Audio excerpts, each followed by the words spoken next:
امریکہ سے خبر ہے جہاں ایک سیاہ فام امریکی مسلمان خاتون نے کیلیفورنیا پولیس کے خلاف کیس کیا ہے جس میں پولیس پر الزام لگایا گیا ہے کہ اس نے زبردستی حجاب اتروانے کی کوشش کر کے خاتون کو جسمانی حرمت کو نقصان پہنچایا ہے۔ کرسٹی پال کی وکیل نے عدالت میں دعویٰ دائر کیا ہے کہ کیلیفورنیا پولیس نے کرسٹی اور اس کے شوہر کو سڑک پر روک کر ان کی گاڑی کی تلاشی لی اور کرسٹی کو مجبور کیا کہ وہ اپنا حجاب اتار دیں۔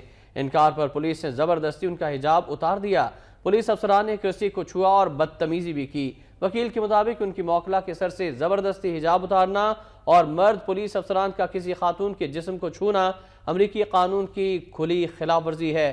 وکیل نے الزام عائد کیا کہ لانگ بیچ پولیس کے اقدامات اشتعال انگیز اور بغیر کسی پیش کی اطلاع کے کیے گئے ہیں جن سے ان کی موکلہ کو شرمندگی کا سامنا کرنا پڑا اور ان کی جسمانی حرمت کو نقصان پہنچا۔ کیلیفورنیا پولیس نسلی تعصب کے حوالے سے امریکہ کی بدنام ترین فورس سمجھی جاتی ہے۔